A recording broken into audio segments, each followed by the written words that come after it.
दिसंबर 2022 में गुजरात का चुनाव हुआ था। गुजरात विधानसभा का 1.25 साल पहले आज से। मुझे याद है जब 2 साल पहले हम गुजरात में चुनाव लड़ने के लिए पूरी जोर शोर से आए थे, तो सब लोग कहते थे आम आदमी पार्टी का कुछ नहीं होने वाला। यहाँ तो दो ही पार्टी चलती है। ऐतिहासिक तौर पे इतने सालों से दो ही पार्टी है बस। तीसरी पार्टी का यहाँ कोई स्कोप नहीं है। और अचानक ये तीसरी पार्टी आई और पहली बार में ही 14% वोट। गुजरात बीजेपी का गढ़ माना जाता है। वो कहते हैं ना कि शेर की मुंह में हाथ डाल के शेर की मांद के अंदर घुस के 14% वोट हम लेके आए थे। 5 एमएलए, 14% वोट। तो ये एक तो गलत फहमी हम लोगों ने तोड़ी कि गुजरात में दो ही पार्टी चलती है। गुजरात के अंदर तीसरी पार्टी भी चलती है। और एक नई पार्टी को, आम आदमी पार्टी को, पहली बार चुनाव लड़ रहे थे, इतना प्यार मिला पूरे गुजरात में। टाइम कम था, इसीलिए बहुत ज्यादा प्रचार नहीं कर पाए, अपनी बात नहीं रख पाए अच्छे से, कोने कोने में नहीं पहुंच पाए। संसाधनों की कमी है। तो इसीलिए 14% वोट और 5 एमएलए मुझे लगता है एक बहुत बड़ी आम आदमी पार्टी के लिए जीत थी। जितनी ईमानदारी और शिद्दत के साथ, मेहनत के साथ पूरे देश भर में आम आदमी पार्टी लगी हुई है और काम कर रही है, जनता के लिए काम कर रही है, जनता के मुद्दों के लिए, आपके बच्चों की शिक्षा के लिए, आपके परिवार के इलाज के लिए, आपकी सड़क के लिए, बिजली के लिए, पानी के लिए, कोई पार्टी काम नहीं करती। कोई पार्टी। यहाँ पे 156 सीट आई। गुजरात में 156 सीट दी लोगों ने बीजेपी को, और क्या देंगे इससे फालतू, क्या प्यार देंगे लोग। मैं देख रहा हूँ 1.25 साल में एक धेले भर का काम नहीं किया 156 सीट आने के बाद। उसके थोड़े दिन पहले हमारी पंजाब में सरकार आई है, पंजाब में इतने काम हो रहे हैं, इतने काम हो रहे हैं पंजाब के अंदर, अभी मान साहब गिना रहे थे। और ये क्या 156 आ गए, अभी भी दूसरी पार्टियों को तोड़ तोड़ के अपने में ला रहे हैं, अभी भी दूसरी पार्टियों के एमएलए तोड़ तोड़ के ला रहे हैं। तो ये काम करने, एक ही पार्टी है आज देश के अंदर जो देश के लिए काम कर रही है, भविष्य के लिए काम कर रही है। और मेरा दिल कहता है एक दिन ऐसा जरूर आएगा जब इस देश को भाजपा से मुक्ति आम आदमी पार्टी दिलाएगी। मेरा दिल कहता है एक दिन ऐसा जरूर आएगा जब केंद्र के अंदर आम आदमी पार्टी सरकार बनाएगी। और जब वो दिन आएगा, और जब आम आदमी पार्टी का इतिहास लिखा जाएगा, और ये देखा जाएगा कि एक छोटा सा नन्ना सा पौधा जो 2012 में शुरू हुआ था, वो बढ़ते बढ़ते बढ़ते राष्ट्र पार्टी कब बनी और किसने बनाई। तो गुजरात का नाम सुनहरी अक्षरों में लिखा, गुजरात के लोगों ने बनाई। गुजरात के लोगों ने राष्ट्र पार्टी बनाई और गुजरात के लोगों ने आम आदमी पार्टी को राष्ट्र के ऊपर, मानचित्र के ऊपर खड़ा किया। पिछले दो चुनाव से, 2014 और 2019, दो चुनाव से आप 26 की 26 सीट भाजपा को देते आ रहे हो। क्या मिला आपको? भाजपा को 26 की 26 सीट दी, इन 26 लोगों ने आपके लिए कोई काम किया? एक भी काम किया? क्या मिला आप लोगों को? इतनी समस्याएं आई आपकी, इतनी समस्याएं आई। पेपर लीक हुए, इतने पेपर लीक हुए और फिर पेपर लीक हो रहे हैं। एक भी बार एक भी सांसद ने, एक भी एमपी ने संसद में आपकी आवाज उठाई? कितनी बार शराब घोटाले हुए यहां पे, शराब की वजह से कितने लोग मारे गए? एक भी सांसद ने आपकी आवाज, कहां थे वो लोग जब आपके यहां पे शराब घोटाला हो रहा था और शराब की वजह से, नकली शराब की वजह से यहां पे लोग मर रहे थे? कहां थे आपके 26 के 26 सांसद? घर में बैठ के सो रहे थे। कहां थे आपके 26 के 26 सांसद जब आपके बच्चों की परीक्षाएं लीक हो रही थी? कहां थे आपके 26 सांसद? घर में बैठ के सो रहे थे। जब आपके बच्चे बेरोजगार, बेरोजगार बच्चे सड़क के ऊपर रोजगार के लिए धरने करते हैं, प्रदर्शन करते हैं, पुलिस उनके ऊपर लाठियां चलाती है, कहां आपके 26 सांसद कहां रहते हैं? घर के अंदर सो रहे होते हैं। क्या फायदा ऐसे 26 सांसदों को चुनने का? क्या फायदा है ऐसे 26 सांसदों को चुनने का? हमें क्या मिलता है कि ऐसे ऐसे ऐसे सांसदों, कहां थे ये लोग? आज मैं गुजरात के लोगों को यही कहने के आया हूं, आप 26 उनके देते हो, इस बार एक बार 2 मेरे दे के देख लो।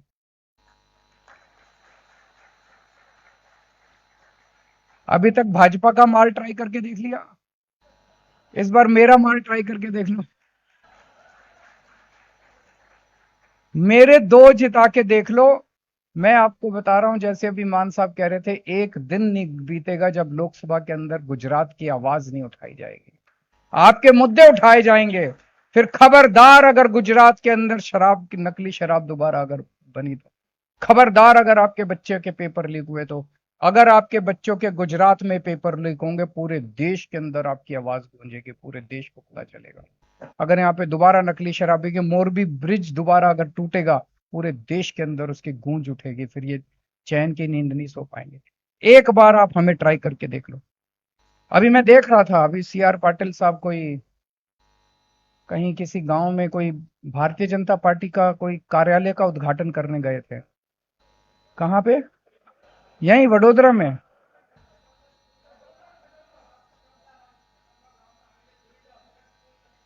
हाँ, खटंबा गांव में भारतीय जनता पार्टी का ऑफिस का उद्घाटन करने गए थे। वहां एक सरपंच खड़े हुए, और सरपंच ने बोला कि साहब हमारे यहाँ पे स्कूल नहीं है। पूरे देश के अंदर इनके 5 स्टार दफ्तर बन रहे हैं भारतीय जनता पार्टी के, स्कूल नहीं बन रहे पूरे देश के अंदर। दिल्ली में स्कूल बन रहे हैं, आम आदमी पार्टी का दफ्तर नहीं है दिल्ली के अंदर।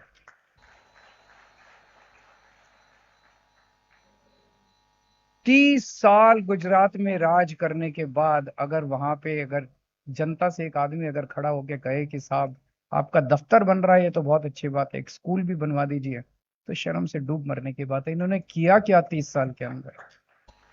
हमने अगर 2 साल में पंजाब में इतने स्कूल बनवा दिए, 2 साल में, केवल 2 साल में।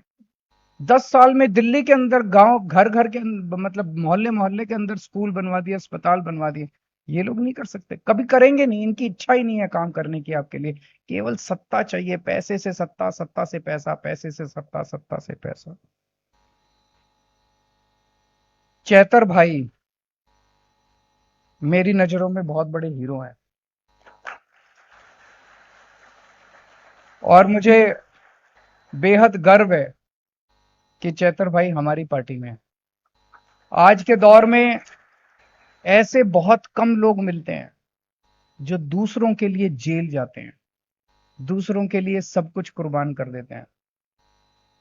इनको गिरफ्तार किया गया, क्यों गिरफ्तार किया गया? फॉरेस्ट डिपार्टमेंट वाले इनके इलाके के अंदर गरीब किसानों की जमीनें छीन रहे थे, यही था ना मामला, जमीनें छीन रहे थे। इन्होंने बीच में पड़ के उनको, फॉरेस्ट डिपार्टमेंट वालों को रोका, किसानों को उनकी जमीनें वापस दिलवाई, और यही केस करके इनको गिरफ्तार करके जेल में डाल दिया गया। हद तो तब हो गई, बीजेपी वाले इतने गिर गए। अरे तुम्हारी लड़ाई तो चैतर से है, चैतर को नहीं, उनकी वाइफ को भी पकड़ के जेल के अंदर डाल दिया। इतना गंदा, और कौन होता है इतना गंदा? अरे तुम्हारी लड़ाई उनसे, उनकी वाइफ को तो छोड़ दो, कम से कम बख्श दो, परिवार को तो बख्श दो कम से कम। इतने गंदे लोग हैं। उनका मकसद क्या था? उनका मकसद था चैतर को तोड़ना। उसके पहले भी साल भर से चैतर के चक्कर लगा रहे थे, बहुत दिनों से, तू आ जा हमारी पार्टी में, तू आ जा। वो यही करते हैं, इतने करोड़ रुपए ले ले, तू आ जा हमारी पार्टी में, आम आदमी पार्टी में। क्या जब वो नहीं टूटा चेतर, तो उसको गिरफ्तार कर लिया। जेल में इतनी बार बीजेपी वाले मिलने के लिए गए, आ जा, कब तक जेल में रहेगा, ये करेगा, वो कब तक। हम दोनों मिलने गए थे, मैं और भगवंत मान दिल्ली से आए थे, हम दोनों मिलने के लिए गए थे चेतर भाई से और उनकी वाइफ से जेल के अंदर। चेतर नहीं टूटा, उनकी वाइफ भी नहीं टूटी। चेतर को, चेतर तो चलो राजनीति के अंदर है, राजनीति में ये चलता रहता है। जब उनकी वाइफ से हम जेल में मिले तो उनकी वाइफ के चेहरे पे भी मुस्कान थी, हमें लगा वो नाराज होंगी, हमसे गुस्सा होंगी। हम दोनों आए हैं कि क्या कर रहे हो आप लोग, हमारा तो परिवार बर्बाद हो गया, ये नहीं। वो भी मुस्कुरा रही थी, और मुस्कुरा के उन्होंने कहा चिंता मत कीजिए, हम यहाँ पे ठीक हैं। मतलब सलाम करता हूं मैं इनकी वाइफ को। आज ये दोनों वापस आए हैं, और मैं उम्मीद करता हूं कि भरूच सीट से वहां के लोग इनको भारी बहुमत से जिता के, ऐतिहासिक बहुमत से जिता के भेजेंगे। उन्होंने, मैं सुन रहा था अभी, बोला 50,000, 50,000 नहीं, ऐतिहासिक बहुमत से जीत होनी चाहिए चैतर भाई की। मैं ये भी कहना चाहता हूं, वहां पे इनके खिलाफ बीजेपी ने मनसुख भाई को दोबारा टिकट दिया। मनसुख भाई अब बेचारे बुजुर्ग हो गए हैं, रिटायर, उन्होंने इस्तीफा भी दे दिया था, मुझे पता चला बीजेपी से उन्होंने इस्तीफा भी दे दिया था, उनका इस्तीफा नहीं लिया उन लोगों ने। तो आप, चैतर युवा है, वो आपके लिए काम करता है, आपके लिए जुझारू आदमी है, रात दिन आपके लिए काम करता है। मनसुख भाई को तो 30 साल हो गए, 30 साल से अब बहुत होते हैं 30 साल। अब नया आदमी ट्राई करो ना, उसको छोड़ो, अब नया आदमी ट्राई करो। तो मैं भरूच की जनता से यही अपील करता हूं ना, पूरे भरूच के अंदर गरीब इलाका है, आदिवासी लोग हैं, और इन लोगों को आदिवासियों से नफरत है, बीजेपी वालों को। हेमंत सोरेन के साथ बताओ क्या किया, मैंने पूरा केस स्टडी किया, हेमंत सोरेन बिल्कुल निर्दोष है। क्यों उसको पकड़ के डाला? आदिवासी है इसलिए उसको पकड़ के जेल में डाल दिया। सबसे बड़ा आदिवासी, आज अकेला आदिवासी मुख्यमंत्री है पूरे देश के अंदर, उसको पकड़ के उन्होंने जेल में डाल दिया। तो नफरत करती है भारतीय जनता पार्टी आदिवासियों से। आज पूरे आदिवासी क्षेत्र जितना भी है गुजरात के अंदर, उसको सबसे पिछड़ा क्षेत्र बीजेपी वालों ने रखा। 30 साल में बाकी जगह थोड़ा बहुत डेवलपमेंट किया हो, लेकिन गुजरात के आदिवासी क्षेत्र के अंदर कोई स्कूल नहीं बनाए, कोई अस्पताल नहीं बनाए, कोई रास्ते नहीं बनाए, कुछ नहीं। केवल केवल जितना पैसा आदिवासियों का आता है वो सारा पैसा खा जाते हैं ये लोग। तो मेरी एक रिक्वेस्ट है, अपील है पूरे आदिवासी क्षेत्र से, इस बार अपने बेटे को, चैतर को जिता के भेजिए। हमारे भावनगर से हमारे उम्मीदवार उमेश भाई, मुझे नहीं पता ये कितने लोगों को पता है कि विधानसभा चुनाव के कुछ महीने पहले उमेश भाई के ऊपर बीजेपी वालों ने जानलेवा हमला किया था। वो तस्वीरें अगर आप देखेंगे तो आप भी डर जाएंगे। अस्पताल की इनकी तस्वीरें, इतना मारा था, रॉड से मारा था इनको, इनके पैर टूट गए थे। एक बार तो लगा था कि बचेंगे कि नहीं बचेंगे, लेकिन वो वहां से निकल के आए हैं। और किस लिए, वो भी कह रहे थे कि तू भी आम आदमी पार्टी छोड़ के आ जा, आम आदमी पार्टी। मुझे कई बार मेरे पूरी वो होती है शरीर के अंदर, जब मैं सोचता हूँ कि चैतर जैसे, उमेश भाई जैसे कार्यकर्ता हमारी पार्टी के अंदर हैं, जो कि अपनी जान की बाजी लगाते हुए पार्टी नहीं छोड़ रहे, लेकिन हमारे साथ कोली समाज से आते हैं।